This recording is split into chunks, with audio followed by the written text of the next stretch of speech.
everyone, and welcome to Be Alpha Live. I'm Christopher Robinson, editor of AlphaUniverse.com and host of the Alpha Universe podcast, and I'm here today with Sony Artisans of Imagery, Ben Moon and David McClain. Guys, thanks for being with us here today. Thanks for having us. Thanks for having us, Chris. We're going to have a live Q&A session with these guys, but before we do that, we're going to watch a couple of short films that both of them made. So if we can go ahead and roll those.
Seconds.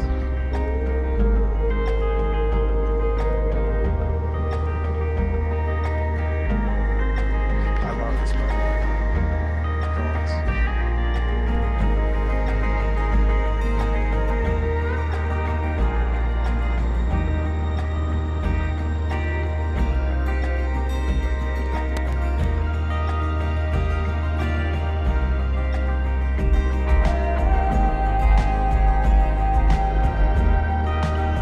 About a minute left.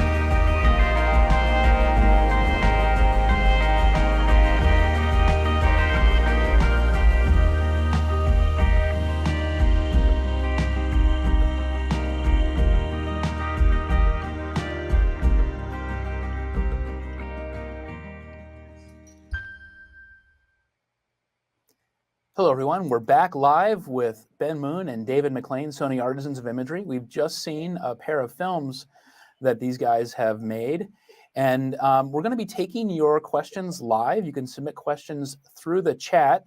We'll be going through as many as we can. And before we start with your questions, David, I know you wanted to actually talk to Ben a little bit about some of your questions about his film. So why don't you go ahead and take it away, David? That's great. Ben, great to see you. long time fan of your work, largely because you're as good of a human being as you are as a photographer. And my favorite photographers always kind of have that criteria. So it's a real honor to not only be here with you today, but have kind of watched you become so accomplished, not only as a photographer, but also as a writer.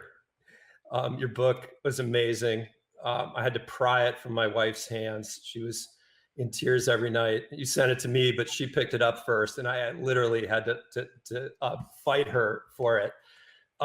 So I don't know, to be an author and to be a photographer and to be a cancer survivor, and mostly just such a great person is amazing. It's what we all aspire to. I loved your film. I saw it right when it came out, of course. We were involved in these projects concurrently on our own separate coasts. And I'm really curious what it was like to work within such a small radius. If I understand it right, your crew, your entire post-production team, including the composer, talent, was all right in your backyard. What was that like for you? First of all, I just want to say it's so good to see you too, David. For those of you who don't know, David's an incredibly accomplished filmmaker and photographer. I first became familiar with David's work on cover of Nat Geo magazine, or story he was doing about aging and blue zones and octogenarians, and just huge inspiration to me and mentor. And I think the biggest inspiration to me is people that can be far along in their career and very established and still be very curious. And David, no matter when I was just starting out like 15 years ago and even dabbling in film, he was showing me things on the, telling me about Sony, and he's kind of my intro to the Sony family as well. So I really appreciate David as a mentor, a creative, and a friend. And it's good to be here live with him. And when we got asked to do this project with these two 35mm lenses, you know, I live on the Oregon coast, David lives on the Maine coast. And so it was a real kind of coast to coast thing. And just to see even the diversity of weather between the two places. And we shot this, I believe it was January. It was the middle of winter, that's all I know. And so in Oregon, we get a lot of inclement weather.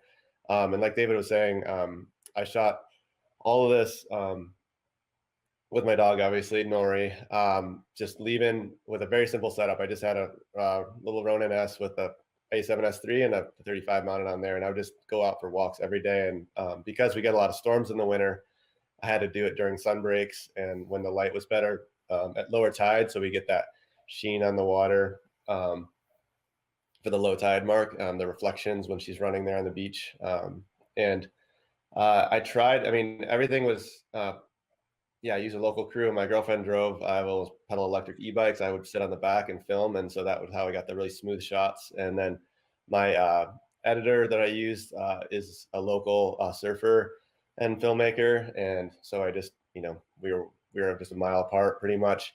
And then Israel Nebeker of the band Blind Pilot scored the film, and he's a longtime friend of mine and collaborator. And he grew up on this coast in Oregon. And so he was, you know, really when he saw the video, he had just gotten a dog, and it just inspired him to feel like when a dog hits the beach, they have that just pure joy and pleasure of that is kind of really an inspiration for life. Really, when you see a dog being in the moment and being on the beach, they really are just pure joy. And I was just trying to capture that. But then I live in a place that has a lot of diversity within the coastal, from the sandstone structures to the, you know, the beach to the forest. And I just wanted to kind of capture my everyday explorations through the eyes of my dog. And so I thought it would be really, initially it was a little broader. I wanted to tell a story of where I lived, but then I realized it was just through a dog's eyes is almost the best way to look at it. So it was a really fun project to just try to make everything local. I mean, we were all in,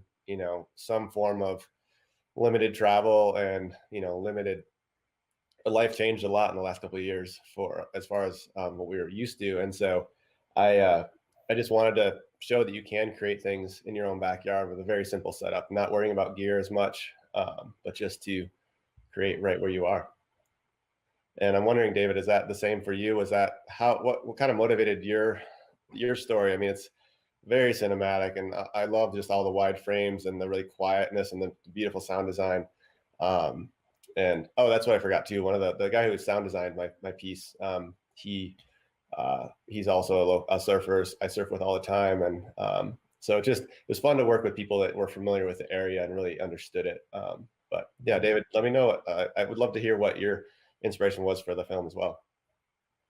Well, I was so excited when Sony called and said, hey, you have to shoot a whole film with one lens, the 35-1.4. And I kind of came up through old school National Geographic, and I would always, even in high school, look at my favorite geographic stories and quickly realize that they could all have been shot with one or two lenses. I think limitations are the most important part of creativity. And I know like a lot of the kind of encouragement around creativity is like, you can do anything, you can see anything, the sky's the limit. But I've always seen it a little differently. I've always seen it as I have this story to tell, and what are the limitations that will give that story a strong point of view? And so the idea of shooting with the 35 fit the way I think anyway. Aside from being, if I could only have one lens, it would probably be the 35-1.4. It would be the 35-1.4, and then my second lens would be the 50-1.2, and I mean that's all I've been using actually lately. But I took it a step further and I put more limitations on myself. And the second limitation was everything was going to be handheld. The third limitation was everything was going to be sync sound. So I was super aware of the sound going into it, and I wanted that sound to drive the piece. I wanted what you heard to be almost more important than what you were seeing, or at least equally important. So with those limitations, I headed to my own backyard, and the original plan was to kayak like one of the most remote stretches of Maine. It's called the Bold Coast. Most Mainers haven't even seen it. And I just got turned on to it a few years ago and got really into it. But the shoot corresponded with the biggest winter storm of the year. The buoys were at like 22 feet, and there was this huge swell coming through. So we couldn't go by kayak. And my daughter was going to come along kind of as our assistant. But then when we had to pivot because of the weather, I was like, oh, we'll just make this about my daughter. Kind of Ben's apparatus was to see his world and coast through his dog's eyes. My apparatus was to see this part of the Bold Coast through my daughter's eyes, if you will. And so I can't say enough about limitations. Really, I think they're at the heart of like creativity. And I would challenge everyone listening to just go do something with just one lens. It's really fun. It opens your eyes. And I was kind of amazed how much range, like in both films, you see. If you just stop and rewatch both films and just think about lenses only, and like you can be super close, you can be wide, you can be medium, you can get all of these different perspectives with this lens. I just want to kind of jump back in here for a second, guys, and say that I think that's really at the core of this. Both of these films were made with just one lens. At the time, it was the 35 millimeter G Master when it was coming out. That was the brief, kind of create a film with just this one lens.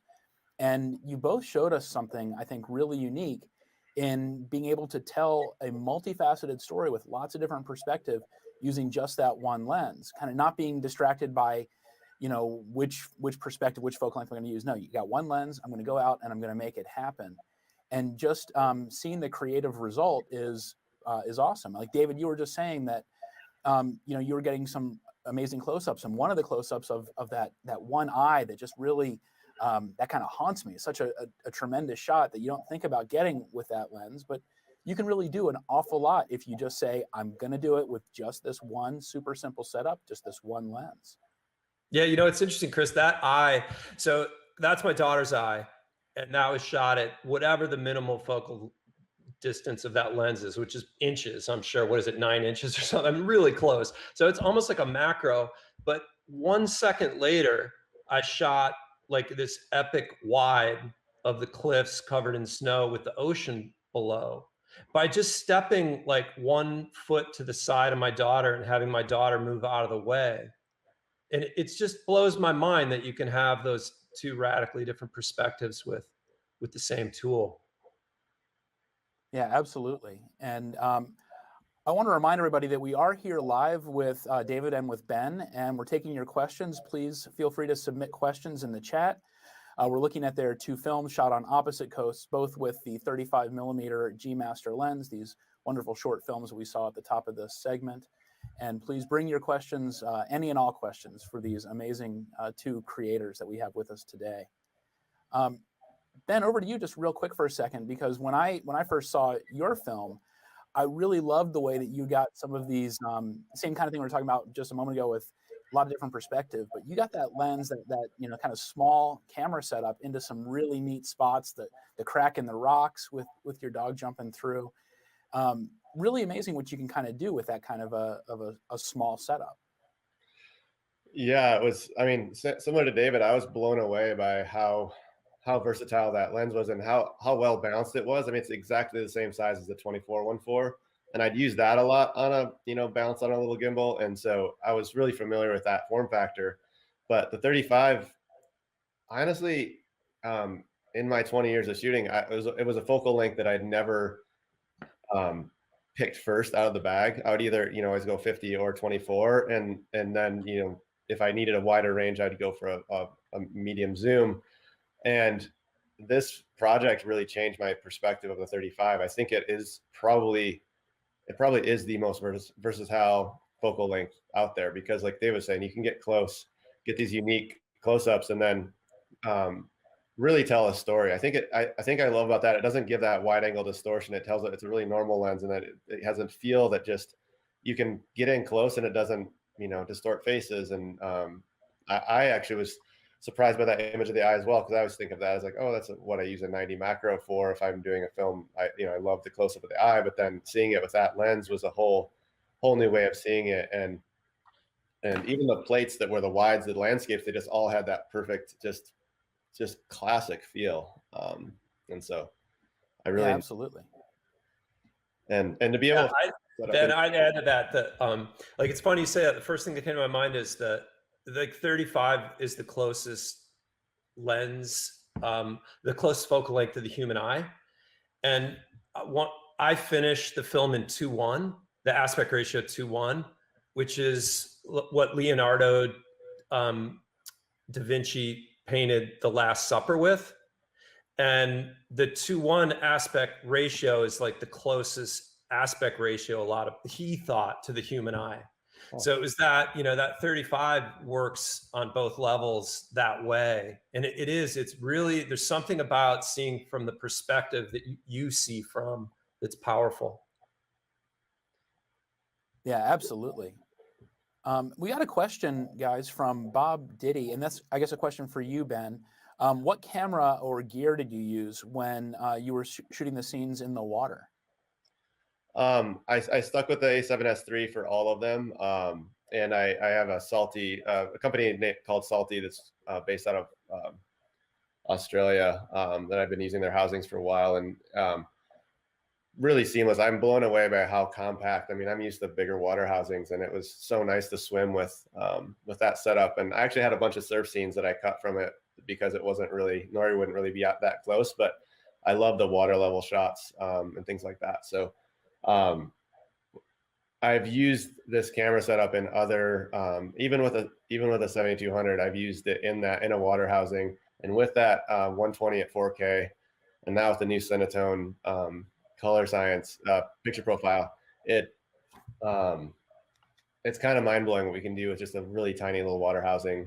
So it put a lot more faith and just color matching and things like that. It put a lot more faith in being able to use the minimal setup, which is kind of my dream, because oftentimes I'm directing a film and I'm shooting second camera, or I can't really get lost in the gear. And that's the biggest thing for me. Is I've been on so many shoots, the bigger productions, and it's like, it's so easy to get just hung up on gear. And to me, this was just a pure pleasure of not only going back to doing everything myself and kind of dreaming it up and and shooting, but just not having to worry about it. There was no no lens anxiety of like, oh, I should have brought that lens. It was just you have what you have and you just make the most of it. And I think limitations are like David was saying, are one of the biggest sparks of creativity. And I was feeling before this, I was feeling kind of a little bit of a creative funk from the year before, and just not being in the normal flow of travel and seeing new places. And it forced me to kind of go find creativity right in my backyard and tell the stories that I could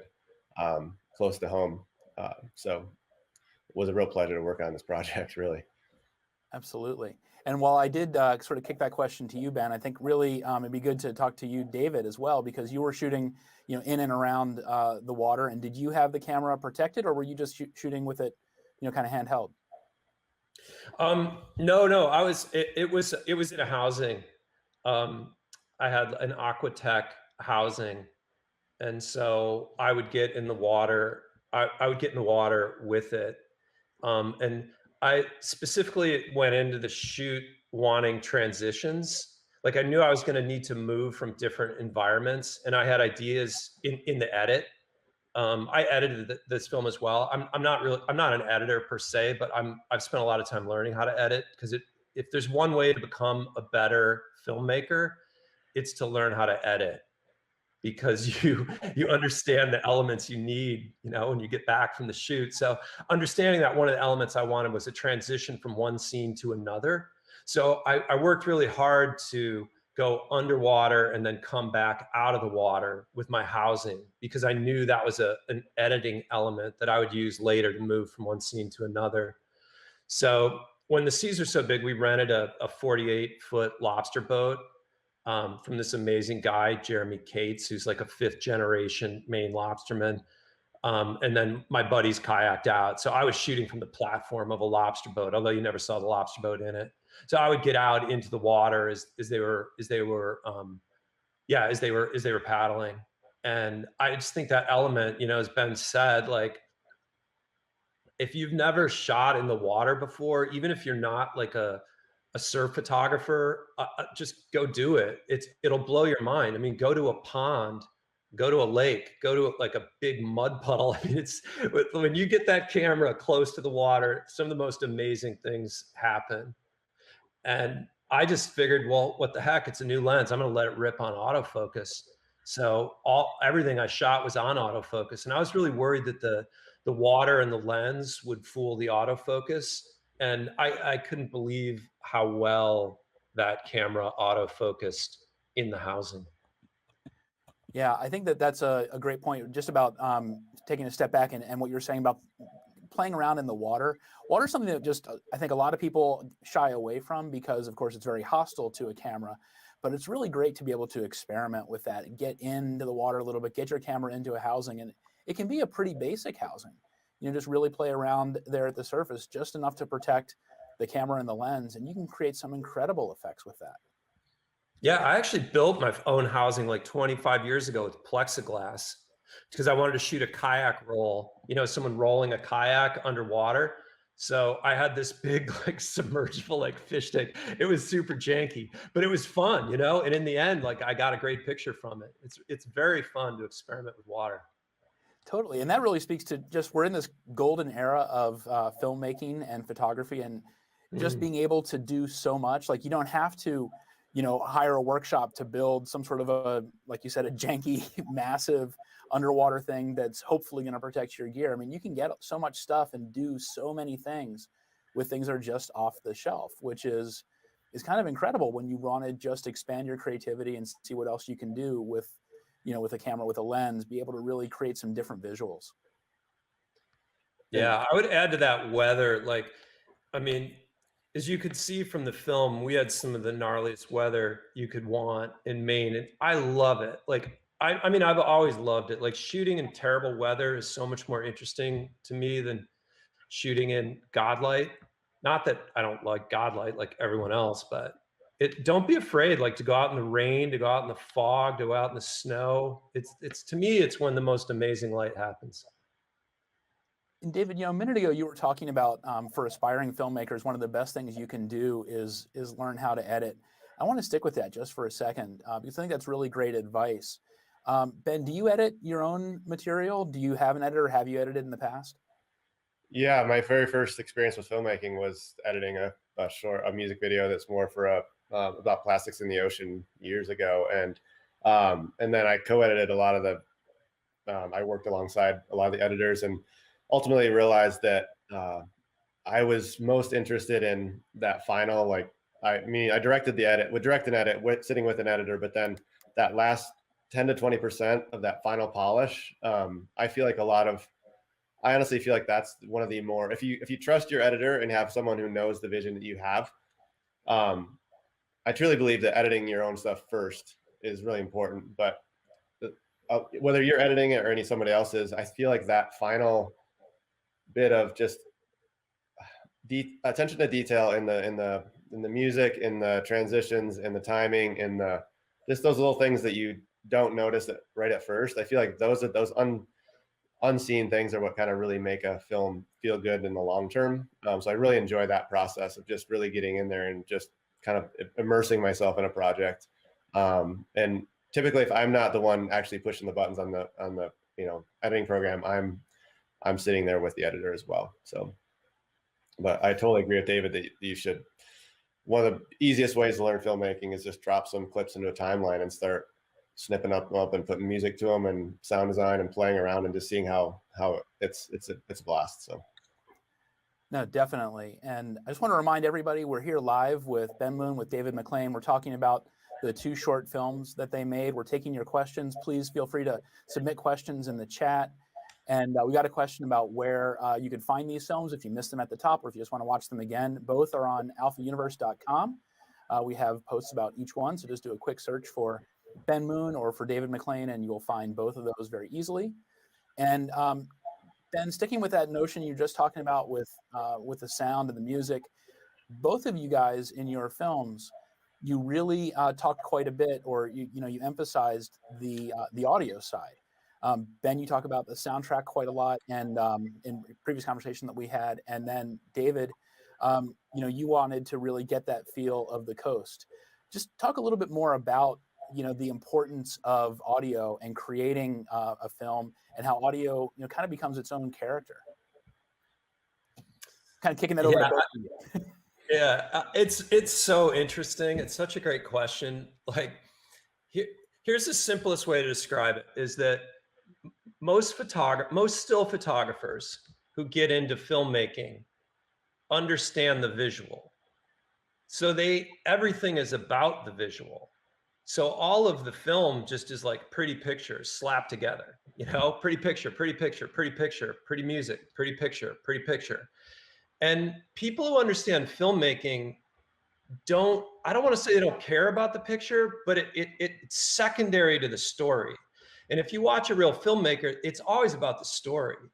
And the picture is always subservient to the story or the idea. And the story is, you hear it as much as you see it. It's dialogue, right? Like, the writer is king. And think of Game of Thrones without good writing. Like, who cares about the amazing visuals? There's no story, And so it took me a long time to learn that, because I just came in like just thinking about pictures. But when I started to edit, I started to care less about the pictures, because I understood I needed to drive a narrative. And the second you need to understand that you need to drive a narrative, the pictures come later. And so if you watch a really good editor, they create a radio cut first. And a radio cut is just that: you listen to it. And if you can listen to it and not see anything and it works, then you've got a story. And then you add the images. And you could do the same thing with sound. You could just create a soundscape and then add images to that. So thinking that way, if you're interested in editing or filmmaking, is a really fun way to do it, is to just lay out what you're hearing first and then add the visuals. And it's kind of the opposite of the way photographers think, because all photographers think about are the visuals, and they think about visuals that are mute, right? They'll never make a sound, and it's a single moment in time, as opposed to these sequences of time cut together. So they're so different. Filmmaking and photography have very little to do with each other. The more I do it, the more I realize that. Ben, I'm super curious what you think. Yeah, I mean, I think in the simplest terms, if I totally agree with everything you said, but in the simplest terms, if you, you know, were to watch a series of film trailers on mute, and just think about what kind of impact that would even have. I mean, there's very little. A lot of times, there's very little dialogue in film trailers, or minimal. But if you just watch them on mute, they just look like a bunch of dramatic images mashed together, and it kind of has no meaning. But you put on a pair of headphones or be in a home theater and watch a trailer where the music and the building, the suspense, and all the things are working together. The sound design and the music and the transitions and everything are working together.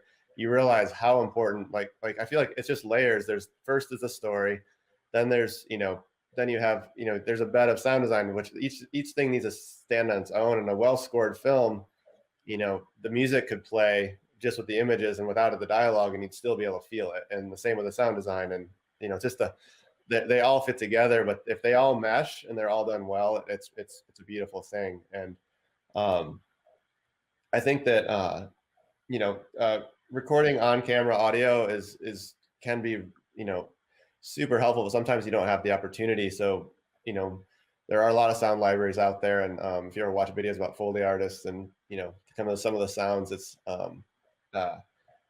there's a great one about, I think, Interstellar, just a really great behind the scenes of how those sounds were made. And it's really interesting because these guys are just rustling a bag of chips over a sink or something and making some really dramatic space noise. It's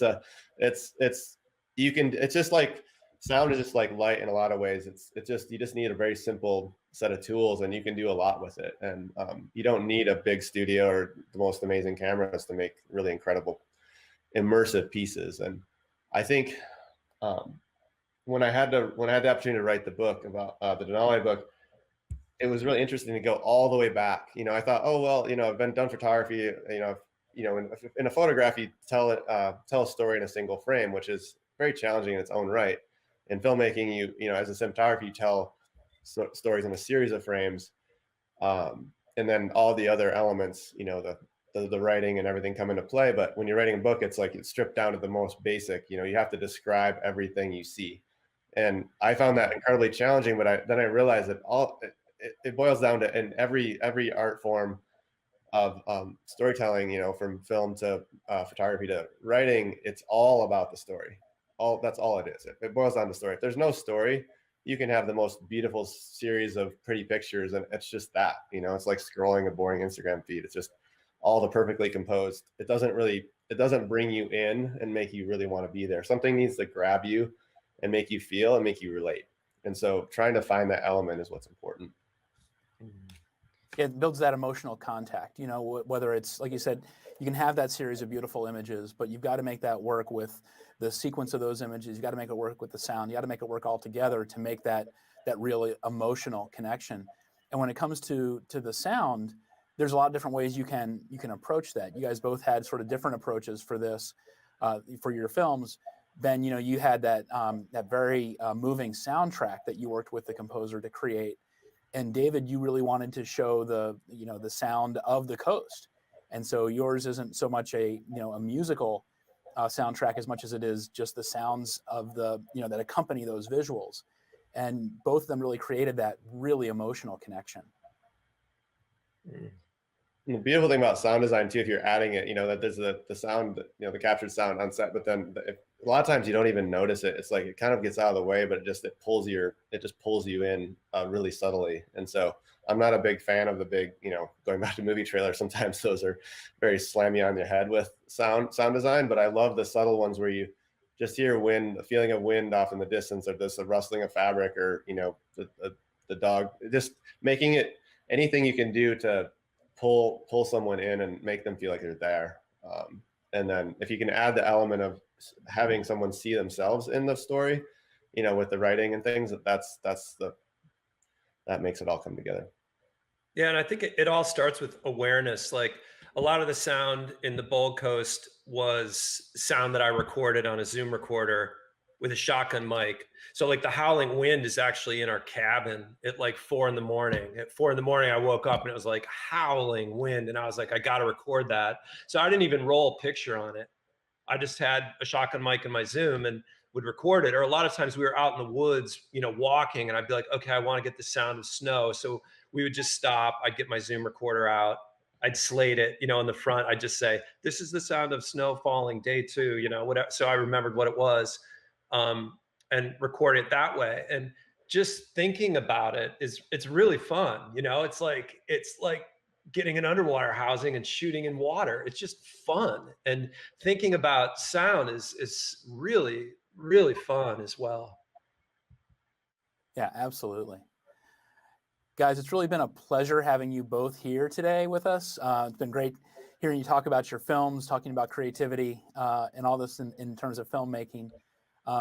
Two of my favorite people in the world, Ben Moon and Dave McClain, thanks very much for being here at Be Alpha Live. Thanks so much, everyone. Thanks so much for watching, and always good to see you, David and Chris and all. So thanks for having us. Likewise, great to see you guys. Thanks for tuning in.